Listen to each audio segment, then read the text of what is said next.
Welcome to Malpractice Podcast.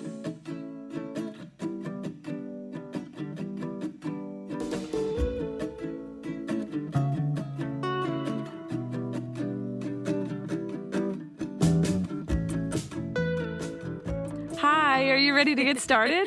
I'm ready to get started. My name is Jess. I'm Sydney, and this is Malpractice Podcast. This is for the Mal Pals. This is the home of Tangent City. Oh, the home. Tangent City. You like to talk about random things, as do we. Yeah. You know what? And I just want to go into 2022. Do it. Stating this explicitly. Go into it. If we go on a tangent and we leave it in the episode, it's because we wanted you to enjoy it. Right. It's not a surprise to us that we have gone off on a tangent. You're not showing us anything we didn't know. Right. This is straight up exactly what we intended you to experience. Yeah. It's not scripted, but it is intentional. It is intentional, and it comes to your ear holes because we want you to be a part of our thought process. Yeah. So, if you come at us with feedback about how we are having conversations pre-getting into the episode, we actually know that. We like it. We do it on purpose. We do it on purpose. And I guess if you just want to hear the content, if you're just a content person, you're like, I want to hear just the story about whatever we're doing that week. Yeah. That's great. Cool. But maybe skip ahead about 6 minutes because we're about to talk about bullshit. We are. Like, for example, to get after it. Yeah, let's hear it. I just made for dinner. I made dumplings and I fried them. I tried to steam them. Was a no-go on the steaming.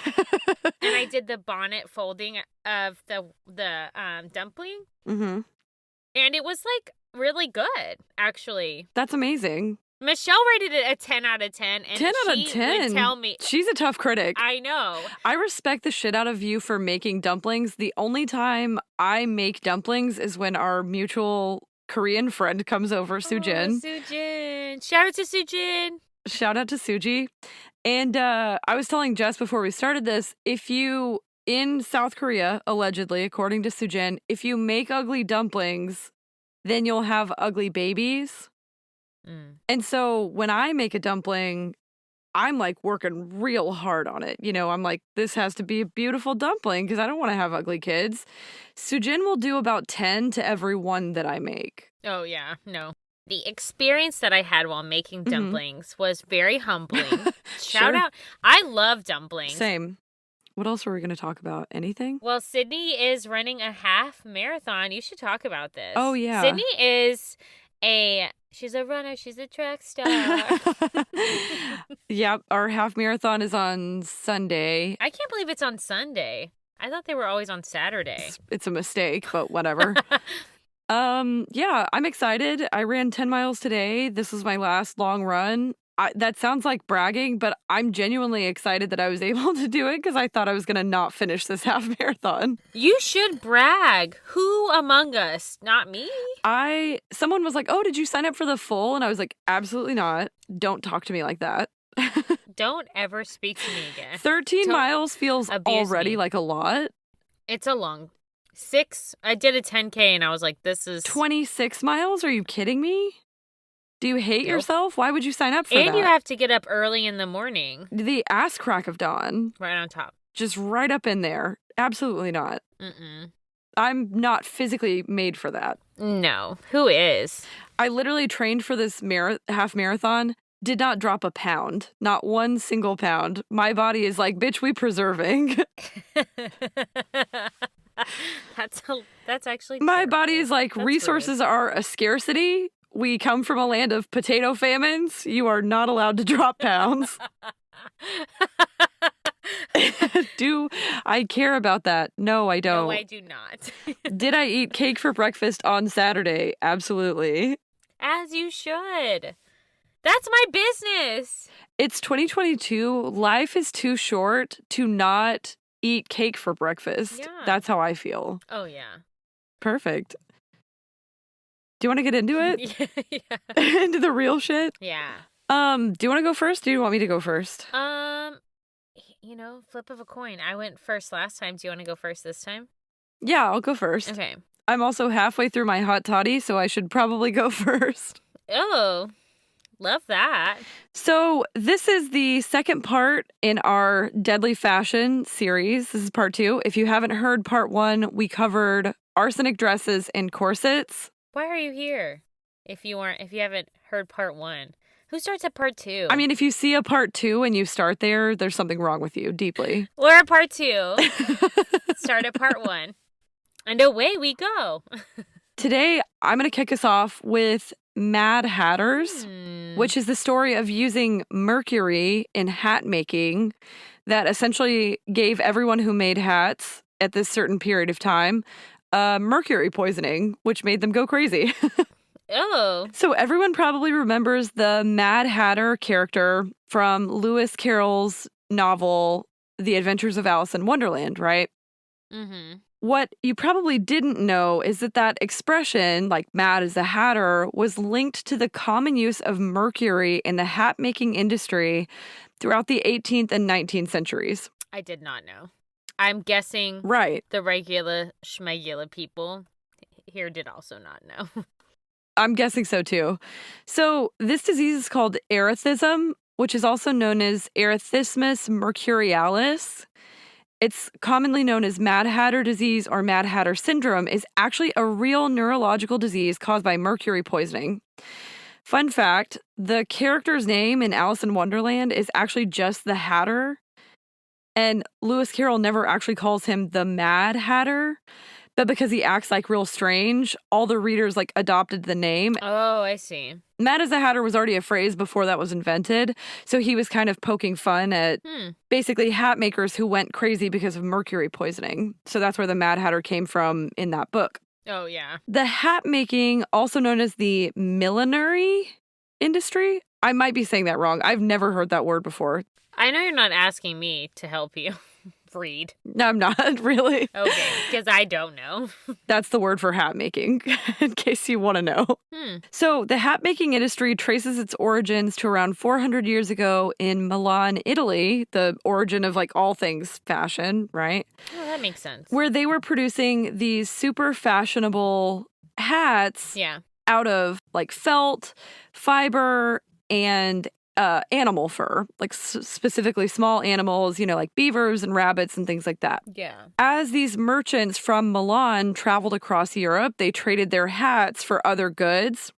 And essentially what happened is these fur hats became super trendy because they got passed on from Milan to all these other places around Europe. So wealthy traders who could afford to buy them were buying them. So it was a sign of basically your class and your station if you could afford one of these, fancy Milan hats, right? Mm-hmm. And that got kind of passed around. So the French were the first to develop a process that they called, not we, I've never made a hat before. I said we, like I'm part of the industry. We hat makers out here. So the French were the first to develop a process that they called carotting, which required the use of mercury. So the hat makers would take the fur of a small animal, like a rabbit, and steam and press the fur in hot water so that the fibers would clump or mat together, right? Okay. What they discovered in France was that adding a small amount of inorganic mercury in the form of mercuric nitrate helped smooth the hairs of the fur and orient them in the same direction, which made them shiny, but also very neat and tidy looking. Yeah. The felt that they made using this process, steaming the hairs and adding mercury, essentially was then repeatedly placed into boiling water and dried while they shaped it into the hat. Which makes, you can see on the next page, I included a picture. It makes a really beautiful, shiny, tidy, super neat looking top hat. But putting the mercury into boiling water, drying it out, putting it back into boiling water, unfortunately allows the mercury nitrate that's being added to be continually volatilized and released into the air. So essentially, these people working in terrible conditions and super cramped spaces are essentially boiling mercury and breathing it in all day long. Yikes. And then the top The top hat that you had that picture of right there, Yeah. that has fur on it? That's made out of fur, yeah. Huh. I know. It's essentially made out of like rabbit or beaver or whatever hair. Yeah. It goes through this kerating process, and as they're doing it, they dip it, they shape it, they dip it, they shape it. And then it's just smooth. It's smooth, yeah. Wow. Isn't that weird? Yes. So it takes a ton of time to make these hats. Like they're artisanal pieces, that take a lot of effort and time. But it's also not like the people making these hats are getting like mega wealthy, right? Yeah. Like they're poor working people making hats. Correct. Right. It's always, in most of these like fashion cases, it is often the wearer who is going to have issues. But more than anything, it's typically the people making the piece that are going to suffer for it, Yep. Because typically the wearer is wealthy and typically the person making it is not wealthy. So yeah, life's not fair. Period. The process of doing the kerating and adding the mercury nitrate was developed, ironically, after the dangers of mercury exposure were at least partially understood. And for that reason, hatters kept it a trade secret for as long as they possibly could. Like they told no one essentially that they were doing this. Oh. Because I'm sure also they didn't want it to hurt business, would be part of my guess. Although it doesn't really harm the wearer, like I said, because essentially it's vaporizing the mercury when you're putting it in boiling water that cause the issues for the people making the hats. It's the gas that you're inhaling. They just wanted to be able to still make money. I think so, yeah. And they have like a trade, these people have been doing this for a really long time. A lot of it is like generations of people doing it. So if your last name has hat in it or Miller or Milliner, then it probably originated from your family being hat makers. Wow. Isn't that interesting? Yeah. It's like a long lineage and, that's how people made their money. So they wanted to keep it a secret, essentially. The disease itself, Mad Hatter disease, erethism is the other, like the technical term for it is erethism, and it's commonly known as Mad Hatter disease, was first identified in St. Petersburg, Russia in 1829, but an alternative to the mercury use didn't become commercially available until 1874. So for like 50 years, essentially, people knew that mercury was terrible for them, and the hatters just kept doing it. Why does this always happen? I know. And it's kind of crazy because there was actually some pushback from the hatters themselves. Like, for some reason, they were like, this makes the best hat. This is what we have to do. I'll die doing it. I'll dye it for my hats. I mean, essentially, yeah. They literally considered it almost like an occupational hazard. Like, yeah, we know about it, and so, like, we're not going to stop. You're like, it's fine.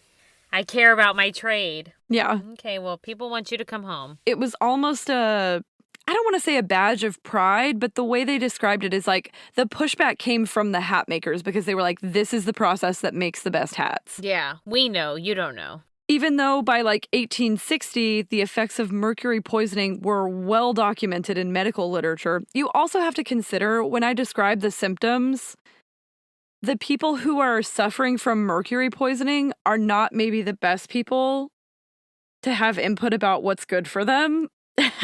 Oh. Yeah. So short-term mercury exposure results in symptoms like delirium, hallucinations, suicidal tendencies, the accumulation of mercury in the blood, hair, nails, and urine. So essentially, mercury damages your brain by preventing a couple of different enzymes that normally produce antioxidant effects from doing their jobs. In certain forms, it can also make your immune cells essentially attack the myelination that makes your neurons able to transmit electrical impulses more efficient. So all around, it's like pretty bad stuff. Yeah. This is not a short list here. What's crazy is that although they knew about it by 1860, it's like we know about it 100%.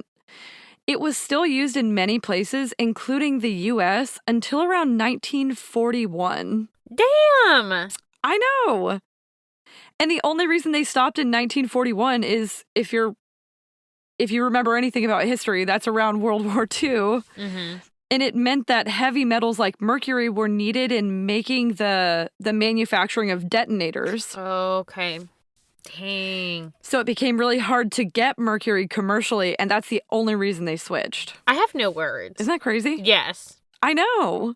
So we talked about the short-term, extensive or occupational exposure, like the type that hat makers dealt with, led to motor tremors in the hands and facial muscles, which eventually developed into violent tremors, like hardcore tremors. Mm-hmm. It's also characterized by fatigue, irritability, or excitability. Like if you look at the Mad Hatter in Alice in Wonderland, he alternates between states of like really excitable and kind of chaotic energy and being like really irritable. He also has memory loss, which is one of the symptoms, depression, muscular weakness, suicidal tendencies. Jesus Christ. This list.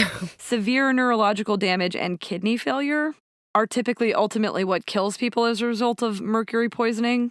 All for hats. I know, it's crazy, right? And it's weird to me. It's weird to me to think that you would love any job so much that you would put up with this, even if it's making hats. You wouldn't. I would never. It couldn't be me. Couldn't be me either. If they told me my job was even slightly damaging, I'd be like, adios. Bye-bye. So some of the early signs and symptoms include like red fingers, toes, and cheeks, sweating, excessive sweating, loss of hearing, bleeding from the ears and mouth. Bleeding from the ears? Yeah.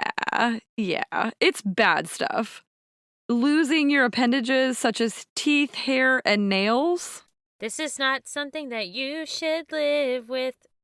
No. If you have any of these symptoms, you need to get help ASAP. Sweating. Lack of coordination, poor memory, and shyness. They were like specifically known for being introverted or shy. But they also have really erratic behavior, so it's just like the up and down. Exactly. And it became so common in hat makers specifically, that's why it's known as the Mad Hatter disease or the Hatter shakes, because of those tremors that you start off with. Jeez, that's crazy. And hat makers became super widely known for their weird behavior, their peculiar behavior, and the tremors that went with it. One town in Connecticut called Danbury was actually the leading center for hat production in the U.S. during the 19th century. Oh, God. I bet they had some crazies. They did, yeah. And it was actually so prevalent to make hats in this town that it was once considered the hat capital of the world. And part of that is because Connecticut in the 17 and 1800s was the center of trading for like the North American fur trade. So everybody would go out, collect their furs, and bring them to Connecticut. And so since they were already kind of in the area, it made sense that locally hat production became kind of a popular thing when these hats were popular. Yeah. And it became so common in this small town to have Mad Hatter's disease that locals called the condition the Danbury Shakes. Oh, wow. And that's like a well-known term. Like if you say the Danbury Shakes, people are like, oh, hat makers. What the heck? Isn't that crazy? Yeah, I've never heard of that. I've heard of the Mad Hatter before, but I never knew that it was like an actual neurological condition. Yeah, because of mercury. Yeah. This is wild. Isn't it? The author that I talked about last time, whose name is Allison Matthews David, she's the author of Fashion Victims, The Dangers of Dress, Past and Present, said it was extremely toxic, especially if you inhale it, which they were inhaling it. It goes straight to your brain. She says you would become very shy, very paranoid.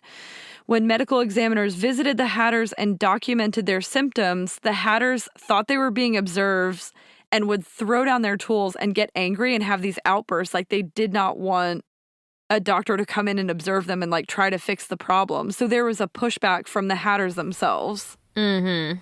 But again, they're neurologically compromised. Like it cannot be left up to them, you know? Right. At that point. And then the other thing that Allison Matthews David says about this is that honestly, it wasn't the dangerous working conditions. It was literally just the fact that hat making went out of fashion in the 1960s. Like this type of hat died out of the fashion scene, and that's when it died out. It was never banned in Britain. Is it because they were essentially choosing it and it wasn't affecting the hat wearers? So I think part of it is they didn't know that it was happening with this. I don't think a lot of people knew that they were using mercury, number one, because like I said, they guarded it really closely. The hat makers did not want people to know. And then number two, I think that people just didn't really care about like occupational safety until pretty recently. Yeah. That's crazy. Like, do you want to know when the convention on mercury hazard happened? Where every 140 countries agreed that they were going to limit mercury exposure. Guess what year that happened? It should be like hundreds of years ago, but it's not. Yeah, it's 2013. It's 2013. I'm very concerned. No, same. Okay, I have one last story for you. Okay. So, John Wilkes Booth killed Abraham Lincoln, right? Mm-hmm. The man who shot John Wilkes Booth after he assassinated President Lincoln was a former hat maker who likely suffered from mercury poisoning. Oh, and went nuts. Historical researchers have suggested that this man's name is Boston Corbett, essentially became a religious zealot. And here's a quick trigger warning, because this part is very odd and gross. He became a religious zealot and he castrated himself with a pair of scissors. Why would you do that? Great question. He also did this before serving in the Union Army during the Civil War. Which, I'd love to hear about your screening process. Oh, no, they didn't have one. He cut his own junk off with a pair of house scissors. Okay, that's none of my business. So they think that probably before he became a soldier, he was probably already in a poor mental state because of his occupation as a hat maker. So when he cornered John Wilkes Booth after they were hunting him down after he shot Abraham Lincoln, the order was supposed to be to take him in alive so they could question him, but Corbett instead shot him. Oh, God. Right. Eventually, he resumed working in the hat industry in the Northeast before he moved to Kansas to live by himself on a homestead in 1878. The year after that, he threatened a group of people in a Kansas state house with a gun and landed in a mental asylum. Oh, and by the way, he was celebrated after he killed John Wilkes Booth because everybody was real mad that John Wilkes Booth had killed Abraham Lincoln, right, who was doing great stuff. They were mad, so they celebrated Boston Corbett. Mm-hmm. And then a few short years later, he ends up in a mental asylum. He escapes the facility and disappears for good. He was literally never seen again. He's like, catch me if you can, bitches. Can't catch me. Can't catch me twice. Literally can't. So that's what I know about mercury and hat making. That's crazy. That's Mad Hatters. Isn't that wild? The 2013 stat really shook me to my core. Yeah, they just...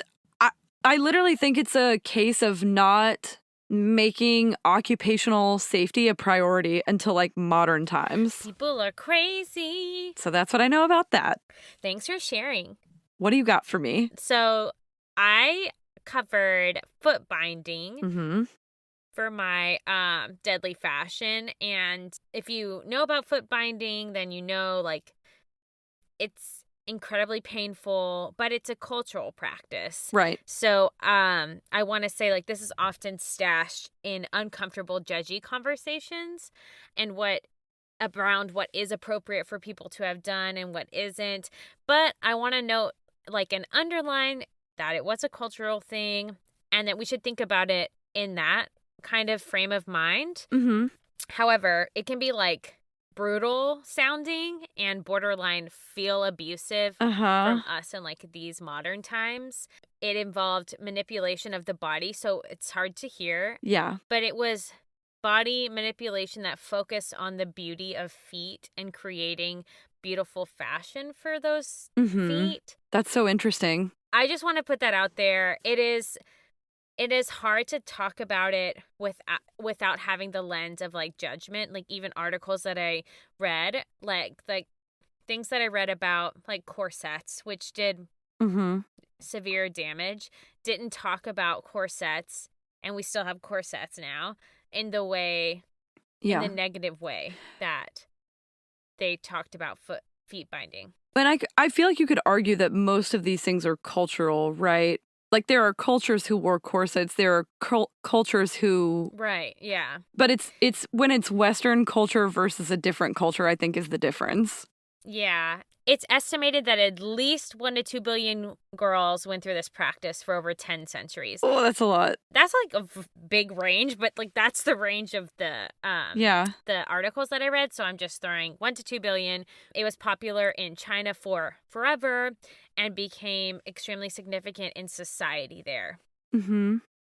So small feet were considered attractive, and young girls wanted to restrict their normal growth and make their feet as tiny as possible. The effects of this practice were painful and like relatively permanent. Yeah. And it was also used as a way in the beginning to distinguish classes, like social classes, but eventually became so popular that it didn't really signify a specific social class anymore, just like women in general were doing this. Yeah. The practice resulted in pain throughout one's life, restricted mobility, deformity, infection, and sometimes did lead to death through like that infection. Ugh. As crazy as that might sound to us now, it wasn't seen like as horrific. And actually women in that time and culture considered the practice like a beautiful rite of passage versus body mutilation, as we may consider it, and modification. So the practice and like the goal there is called like lotus feet or like golden lotus. That's what it's called. So you have like dainty little tiny feet like a lotus flower, right? Yeah, exactly. That's exactly right. Yeah. No one actually knows how the practice really started. There are like several stories of the potential start. One says the practice is attributed to starting with a famous dancer, Yao Yang. I hope I pronounced that correctly, who performed in the Tang dynasty between 1618 and 906. And she's said to have had stunningly tiny feet that impressed the emperor. And then the ladies of the court followed suit, like trying to find ways to get tiny feet. Oh, interesting. There's another story about a group of dancers, the Turi dancers, who performed in the 10th century CE and are also said to have started the practice. Or there are people that say that it started within a time period, a period called the 5 dynasties and 10 states, because like China was in like such a constant uproar of political upheaval that it was changing leadership right and left. And then suddenly after that time period, like foot binding happened. Interesting. Okay. Yeah. So who knows? But at that time was the Turi dancers. So the dancers were known for their small feet and their little bow shoes, which had upturned toes that caught attention from like viewers. Okay. It's also said the practice could have originated or became popular in courtesans and concubines and those who entertain men for other reasons beyond dancing. But interesting. that isn't proven, and the origin is said to maybe have come from a dancer who bent her foot in this specific foot binding fashion to dance as though she had hooves. Yeah. And had like pointed shoes because of that. You could argue is like, have you ever seen a ballet dancer's feet? Oh, on point? Yes. They have horrifying feet, Yeah. right? You're dancing on your little tippy toes. Yeah. It's like you're doing a painful thing to dance beautifully. It is. Right. Right. There's another possibility that there was an empress that had a club foot at the time, and other women in the court may have configured their feet to be inclusive for her. Oh, interesting. So those are some. There's more. Okay. So Li You, the 10th century southern Chinese emperor, is said to have advised his dancers to have their feet bound. In imperial Chinese art from this period forward, the lower body and feet are veiled. Oh. And they're saying that this is possibly originating from him because it like signified a mark of femininity at the time. And the way in which foot binding caused you to walk was part of the pull. Like you had to take these really tiny, dainty steps. Yeah, because you'll fall off balance if you don't. Fucking tiptoeing. You have to. It's also something called like the Cinderella complex. So in a 9th century collection of Chinese stories in the Tang dynasty, which I previously mentioned, there was like the Chinese Cinderella story. Oh. In which none but Cinderella could fit into her shoes because her shoes were configured in a specific way and were tiny. Interesting. So Okay. could that small slipper with the pointy toes have started the trend?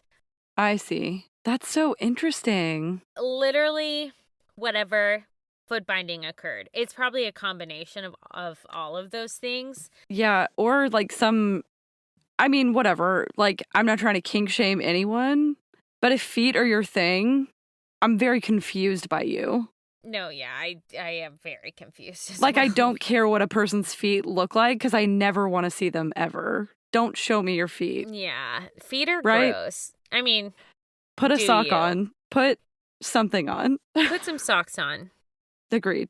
So, most of the opinions written about foot binding were from the perspective of Western cultures on the specific Chinese culture. Therefore, cultural bias is ingrained in the conversations and articles in the written history, like I said before.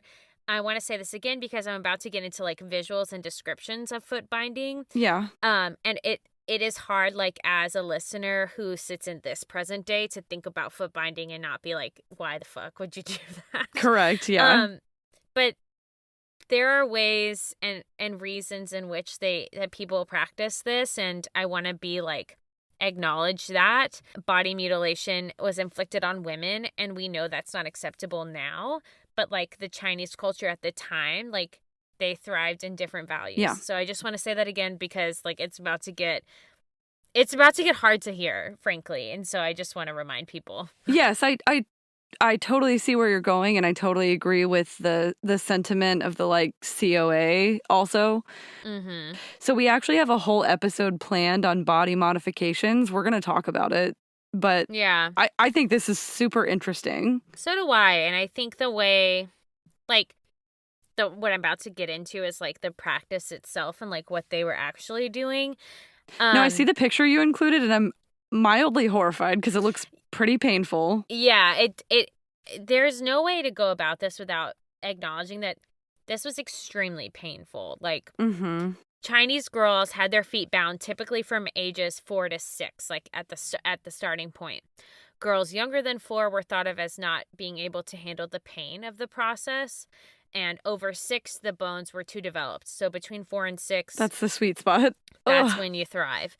There are stories of girls, younger and older, having gone through the process, but it's not often that did happen. And it began by choosing a day on the calendar and offering prayers and offerings to the tiny-footed maiden goddess and the Buddhist figure Guanyin. It's the enlightened one, goddess of women at that time. So there was tight cloth bindings that were basically changing the shape of the foot, pulled tightly, and that's how you got the golden lotus or lotus feet. So pause. If you do not like gross stuff, skip a couple clicks forward. Yeah. Oh. First, the foot was washed and the nails were clipped to avoid like infection.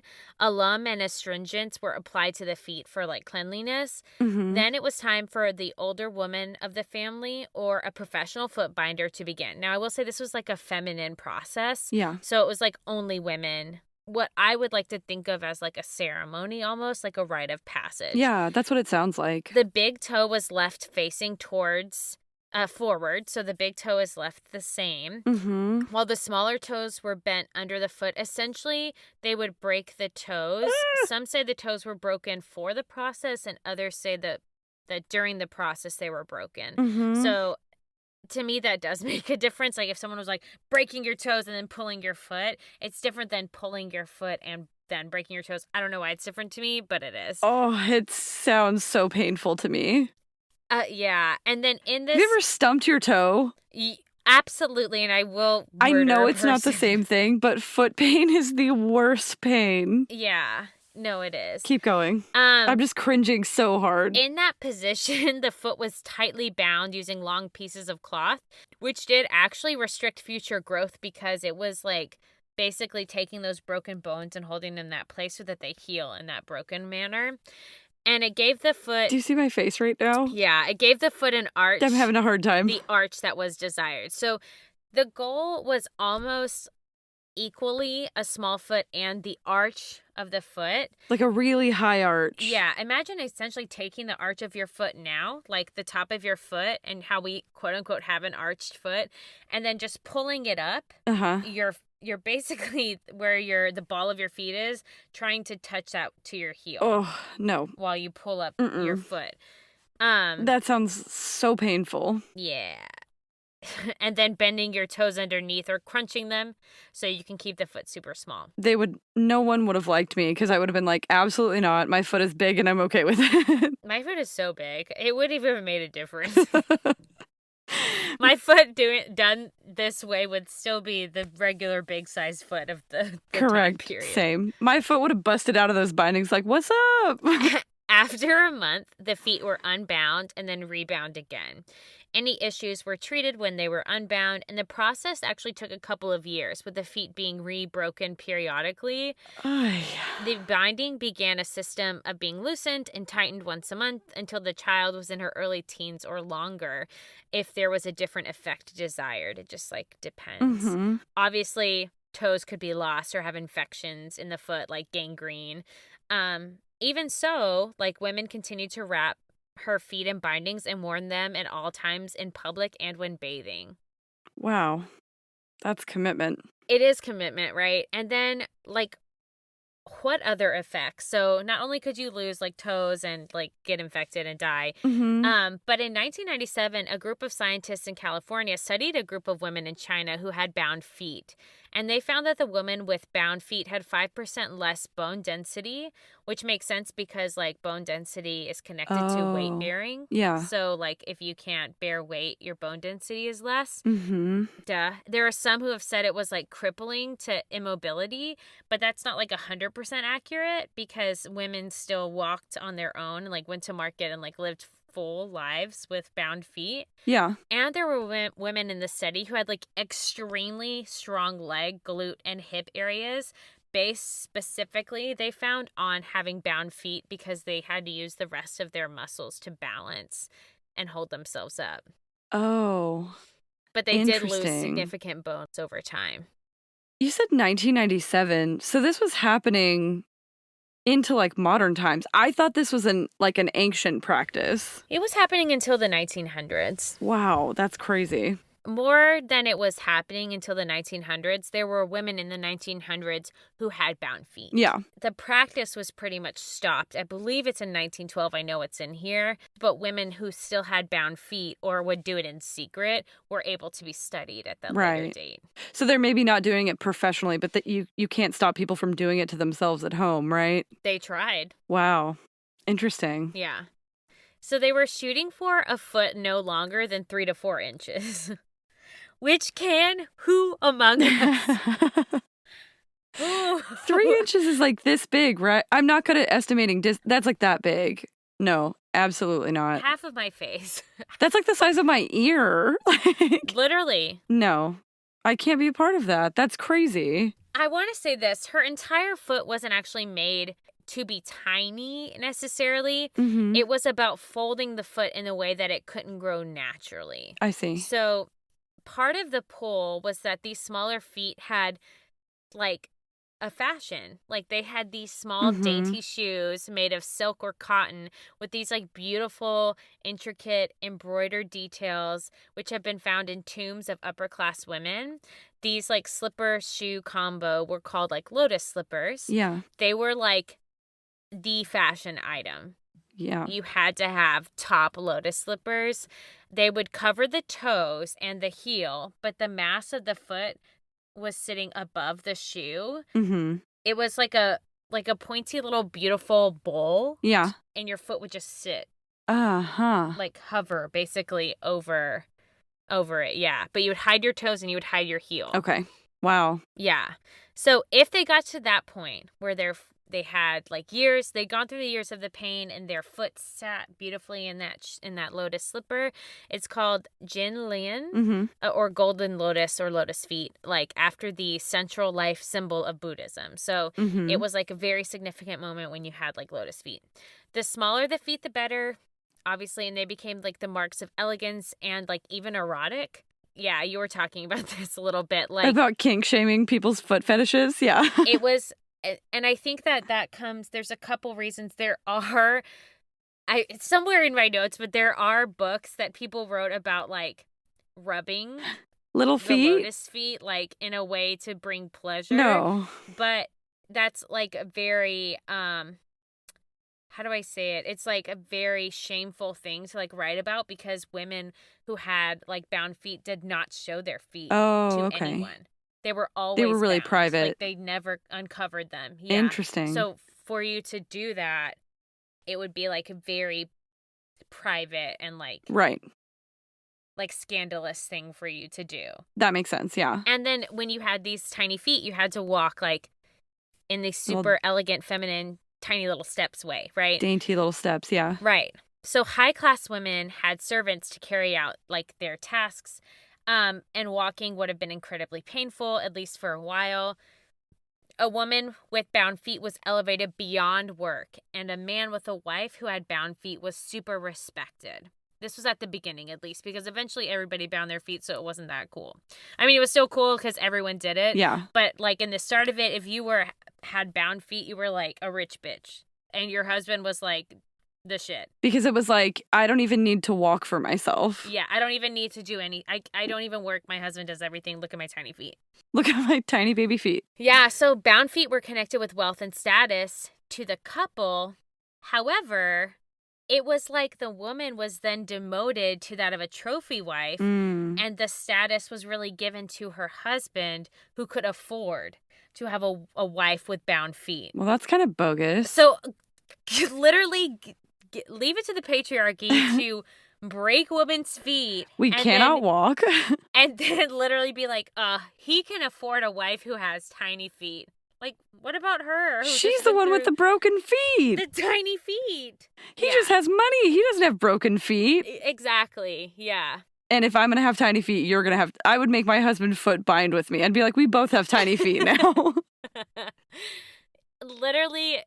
It's just when I read that I was like, wow. The disrespect. Eventually it was so popular and the Chinese army was taking over places. So as they expanded, the Chinese be taking things over historically. So I mean, no shame, the US did too. So imperialism, do it.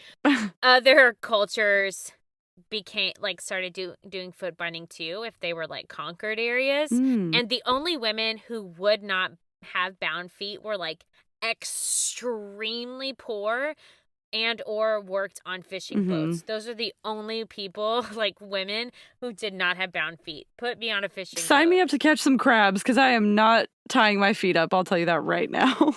In the Song Dynasty, that's when the practice was super prevalent and practiced by the girls of all classes. So it started spreading, and then in the Ming Dynasty, working classes, rural areas, rice villages, everyone had bound feet. Lower class families saw this as a way to raise the prospects of their children.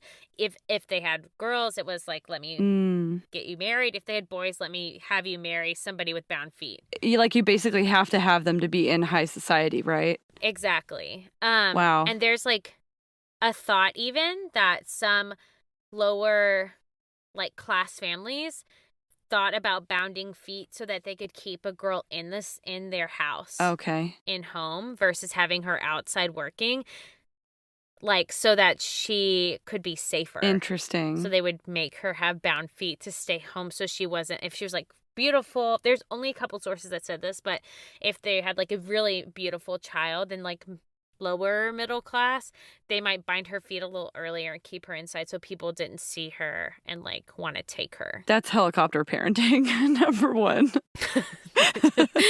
Maybe. I don't know. That's a prime example of helicopter parenting. I'm literally going to tie your feet up so you cannot go outside. Literally. Parents of sons would look for girls with bound feet for arranged marriages, and pressured those who didn't want to do it, to lean into doing it anyway, so their daughters had a chance. And I mean parent to parent would be pressuring each other. No, thank you. And they would test her, right? Not only was she being tested by having tiny feet, but also once you have tiny feet, you can't do very much. So you would like be reduced to creating tiny shoes for the tiny feet of your future in-laws. So you'd make your mother-in-law tiny shoes. Because she has tiny feet. She has to if she's throwing rocks She has at tiny feet you. too. Yeah. No. In 1975, there was a tomb from the Song dynasty that was unearthed, and it belonged to the wife of an imperial official who was found, and she had tiny bound feet. She was buried with 5 pairs of tiny shoes, like in her tomb that she had made. So she's like rich. Yeah, so that means like by the 13th century, high-ranking officials and families were practicing foot binding, basically. Oh, this is where I put it in my notes. Bound feet were like super erotic and beautiful, and then they were like fetishized. So books were written about maximizing the pleasure around stroking bound feet, but they weren't like seen naked by men. So just the arch of the foot over their like lotus slipper.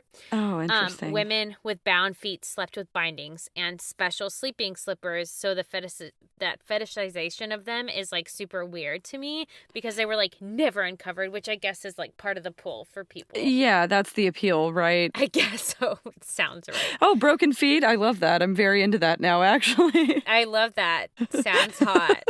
This was an incredibly complex social practice. Like, why would a mother and grandmother do this to this 4-year-old? Especially if everybody around you is doing it and they're pressuring you into it. Yes, and it's like a rite of passage, and groups of women took care of each other. So it was a very like maternal like practice almost. Excuse the pun. It's like a bonding experience. It was like a bonding experience. Get it? Bonding, binding. So women essentially had to decide, like, do I want to bond with my daughter or do I want them to be shamed in society? The shoes had like symbols and messages in the decoration. So bridal shoes were like intricate, and sometimes they had like sexualized messages on the soles of the shoes. Ooh. They were like astrological sometimes and like meaningful, basically works of art that were created with like significant intention. And even in death, like there's like longevity shoes, which are blue, that a woman would make herself for when she died. That's so interesting. It's like building your own coffin, kind of, right? Literally, it is. And they would often be created with this message on them, like every step a lotus all the way to heaven. And like, so like, how did this end, right? Yes, please tell me. I gotta know. So it's crazy. So Christian missionaries, you know, we always have to bring it back to them. Yeah. They were traveling to China in the 19th century, and they saw foot binding, and they were like, what in the fuck? This is not okay. Yeah. Bebop changing things, taking over, just like generally problematic. At the same time, there were like intellectuals who were traveling as well to like learn from and like engage with intellectuals of other cultures. So they saw it too. So you have the missionaries and the intellectuals that are like, you cannot be doing this. So they like basically were like, hey, we're intellectuals, you're missionaries. We don't necessarily agree probably, but let's shake hands. We got to get rid of this foot binding thing. Like they literally went to town. If you're actually crippling these women to the point that they cannot walk, that feels like a problem. It would be. It's hard for me because women really wanted to do it. Like at the time for this, it wasn't like people just expected it to happen. Like no one is making them do it. It's just an expectation. Yeah. So I again, like I see it's a problem because it's like maiming people, but it's also culturally.